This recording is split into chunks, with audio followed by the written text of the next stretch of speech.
السلام علیکم ویئرز، میں ہوں رضوان یونس اور آج میں آپ کو ایک کہانی سناتا ہوں۔ ایک بیٹا اپنے باپ سے پوچھتا ہے، ابا جان یہ کامیاب زندگی کیا ہوتی ہے؟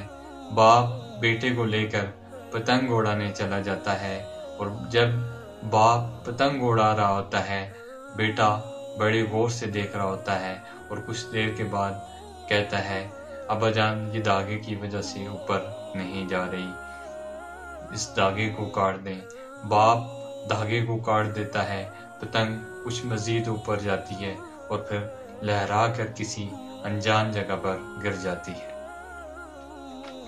تب باپ بیٹے کو زندگی کا فلسفہ سمجھاتا ہے کہ بیٹا، زندگی میں ہم جس اونچائی پر ہوتے ہیں ہمیں یہی لگتا ہے کہ کچھ چیزوں سے ہم بندھے ہوئے ہیں جو ہمیں مزید اوپر نہیں جانے دے رہی، جیسے والدین، نظم و ضبط، خاندان، گھر،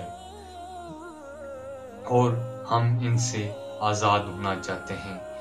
اصل میں یہی وہ دھاگے ہوتے ہیں جو آپ کے اونچائی پر بنا کر رکھتے ہیں۔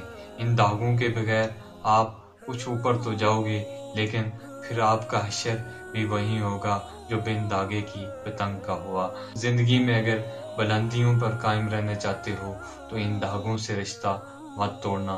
دھاگے اور پتنگ کے جیسے تعلق کے کامیاب توازن سے ملی ہوئی اونچائی ہی اصل کامیابی ہے۔ بات کرنے کا مقصد یہ ہے کہ زندگی میں رشتوں کی قدر کیجیے، پھر تصویریں کسی کی کمی نہیں پوری کر سکتی۔